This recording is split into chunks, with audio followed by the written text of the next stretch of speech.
આ જાસ્મીન તો વાયડી છે, એની વાત ન માનો. સાચે મારું મન બહુ ગભરાય છે. મેં તો ના જ પાડી હતી કે આવડી મોટી ઘટનાને આમ હળવાશથી લેવાય જ નહીં.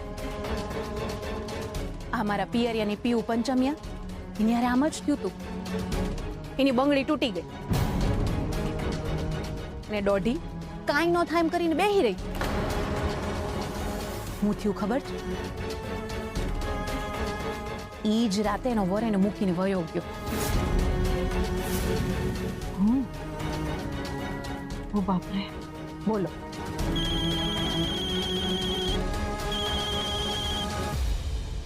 હેલો. હેલો બાપુ. હેલો બેટા રુદ્ર.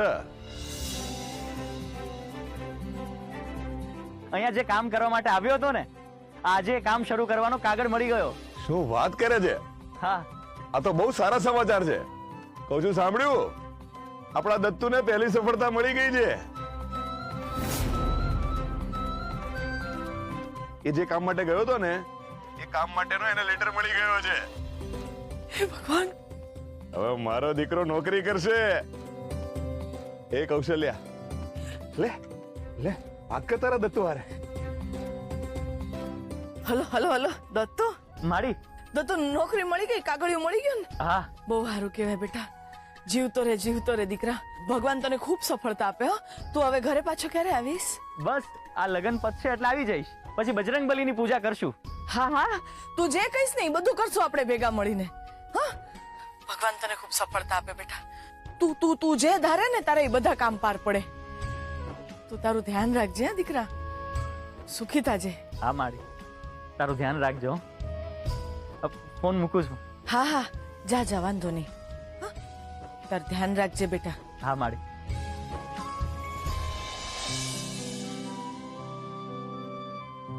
એ કૌશલ્યા, રુદ્રે ફોન મૂકી દીધો હશે. હા હા, દત્તુને જાજી ચિંતા ના કર. બે આખો પરિવાર ઘેલો છે, ઘેલો. અને એમાંય મારો વર કઈ ઓછો નથી. મેં તો ના જ પાડી હતી કે મોટા ભાઈની પાછળ આમ ઘેલું ન થવાય. પણ મારું તો સાંભળે છે જ કોણ? એમને તો રામના લક્ષ્મણ થાવ છે. જાસ્મીન, હાલ તો આપણે હેમુબેનને ત્યાં જઈ આવીએ. ના ના મમ્મી, મારે નથી આવું. તું જઈ આવ. મારે બાજુમાં પેલો મેળો લાગ્યો છે ને, ત્યાં જવું છે.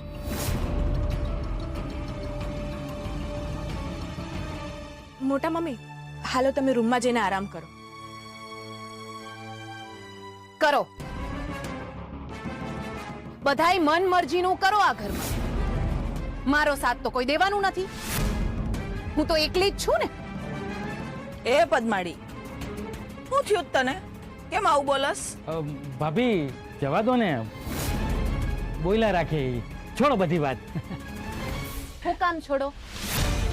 અને મારી વાત હું કામ છોડવાની? ભાભી, મેં છે ને એક સરસ મજાની સાડી જોઈ છે. જો કેવી છે કયો તો?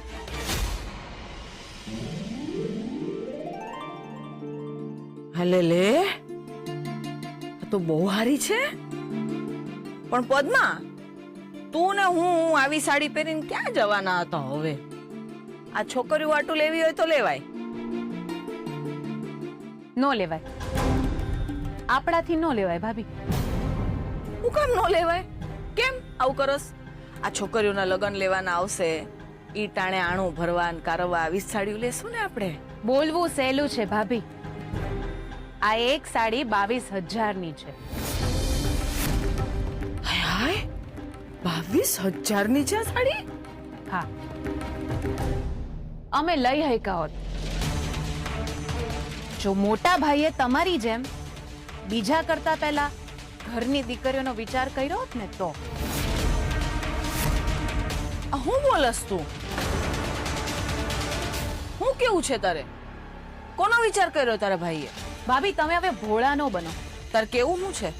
બધાઈને ખબર છે કે મોટા ભાઈએ આપણા રૂપિયા મહેન્દ્ર રાજ્યગુરુને મદદ કરવા માટે નહીં, પણ અનુરાધા રાજ્યગુરુને ધ્યાનમાં રાખીને આપ્યા હતા.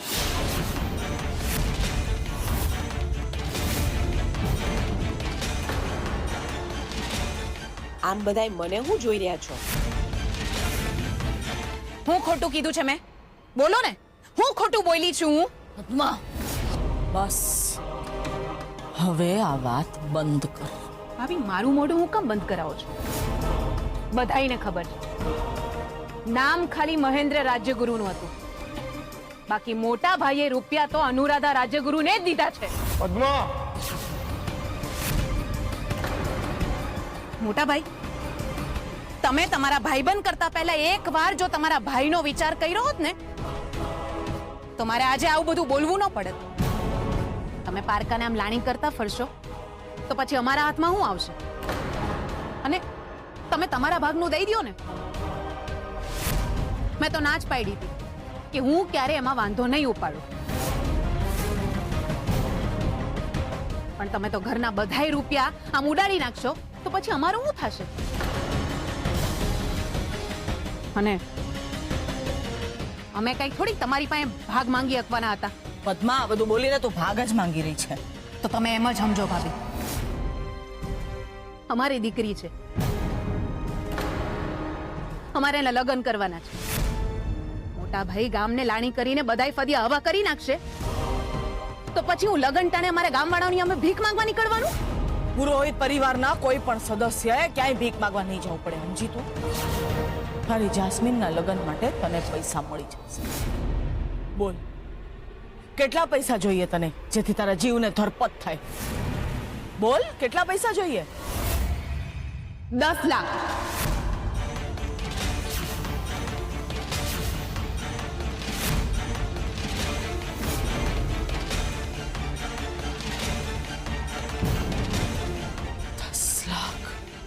શું થયું ભાભી? મગજ બેર મારી ગયું? હદિયાની વાત આવે ને ત્યારે આમ જ થાય. લાવો, આપો, દિયો અમને અમારા 10 લાખ જાસ્મીનના લગ્ન માટે. Mummy please. પદ્મા, ભાઈ ભાભી હારે આ રીતે વાત નહીં કર. હાલ મારી હારે.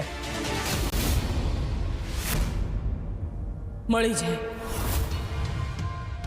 તને, તારા 10 લાખ મળી જાય. પદ્મા, મારા મંગળસૂત્રના સમ ખાઈને કહું છું, જાસ્મીનના લગ્ન આટું 10 લાખ જોઈએ છે ને તને, એ તારા 10 લાખ રૂપિયા તને મળી જાય. કૌશલ્યા, 10 લાખ રૂપિયા તને ક્યાંથી મળશે? પૈસાની જોગવાઈ થઈ જાય, હું કરી લઈશ. જાસ્મીન, હમણાં ને હમણાં મારા દત્તુને ફોન લગાડી આપતો. હા.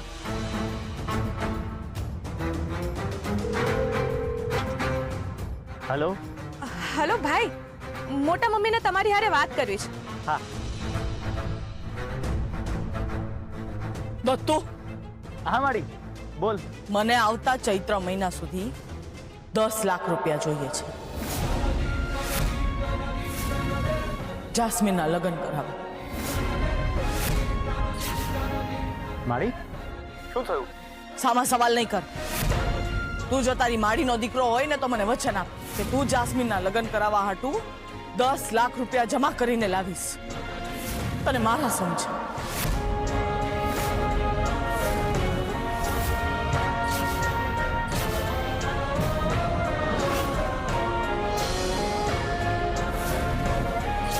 ભલે માડી, હું વચન આપું છું, હું 10 લાખ રૂપિયા લઈને આવીશ. જય બજરંગબલી.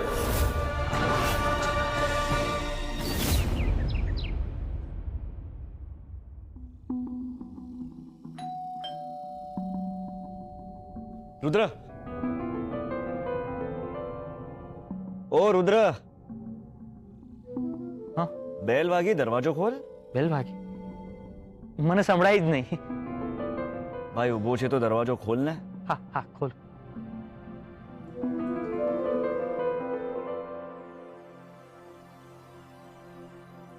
પાર્સલ. હા.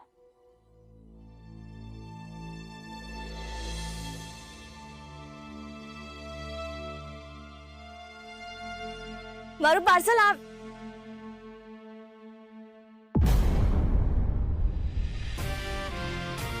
How der you touch my parcel. માફ કરજો, મને કઈ રીતે ખબર પડે કે તમારું સંપેતરું છે? વોટ સંપિત પાર્સલ છે. બધું શીખવાડવું પડશે હવે. શીખવાડવું તો મારે તમને પડશે. ગુજરાતી શબ્દો તો આવડતો નથી, ભાષા તો બહુ દૂરની વાત છે. જો ખોટી આર્ગ્યુમેન્ટ ના કર. અનુશ્રી, એક મિનિટ. શું થયું? જુઓ ને સાહિલભાઈ, મેં રેરેસ્ટ ડિઝાઇનના કલેક્શનમાંથી આ આઉટફિટ ઓર્ડર કર્યું છે જે 30,000 નું છે અને આ એને ગ્રાઉન્ડ પર ફેંકી દે છે. Joker. Anushree,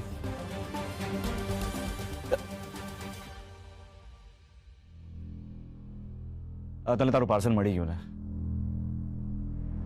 let it be.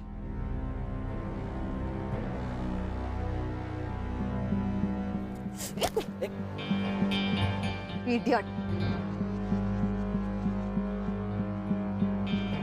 ભાઈ, બધું બરાબર ને? કઈ નહીં સાહિલભાઈ, બધું બરોબર છે. ધ્યાન નથી તો ધ્યાન રાખ તારું, ફરીથી પાછું ના કર. હા. 30,000 નું એક કપડું આમ જ ઓર્ડર કરી દીધું. વાહ. ખોટા સમયે ખોટી વ્યક્તિ પાસે ખોટી વસ્તુ માંગો ને તો આવું જ થાય. અત્યારે તમારા પૈસાની વ્યવસ્થા હું કરું છું. ઓકે, આનું મીંડું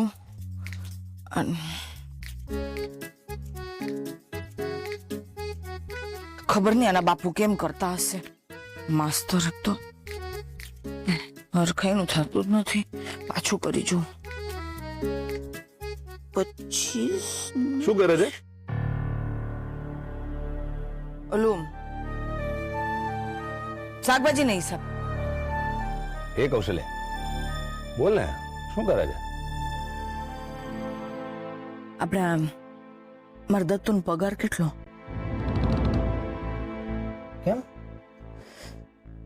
કયો ને પેલા આ 10 લાખ ભેગા કરવા હોય તો મારા દત્તુએ મહિને કેટલા કમાવા પડે એની ગણતરી માંડતી હતી હું. અચ્છા, તો કેટલો આંકડો આવ્યો? એમ થોડી કાંઈ આંકડો આવે છે. તમે કયો ને મને, તમે ન્યાયને નોકરીએ મોકલ્યો છે તો ન્યા દર મહિને કેટલો પગાર એનો હોય તો આપણે આ મેળ પડી જાય. તમારે દાંત કાઢવાની જરૂર નથી. એ તો તારા દીકરા પર નિર્ભર કરે છે. કેવું હોય તો કહો, બધું મારા દત્તુ પર નહીં નાખી દો. એવું નથી કૌશલ્યા. જો સાંભળ, મારું કામ આમાં પણ માસ્તરની જેમ આંગળી ચીંધવાનું છે. મેં આંગળી ચીંધી લીધી છે. હવે રસ્તો એણે નક્કી કરવાનો છે, એની નોકરીનો પણ અને તે આપેલા સમનો પણ. કોઈ દી સીધો જવાબ નહીં આપે એટલે નહીં જ આપે માસ્તર. તમને એક માની ચિંતાની કદર જ નથી. મને સમજાઈ ગયું છે, રહેવા દો.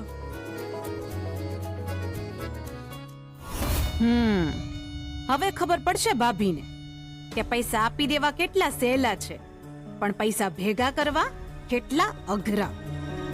હું તો ના જ પાડતી હતી કેમ નથી, કાંઈ નહીં થાય.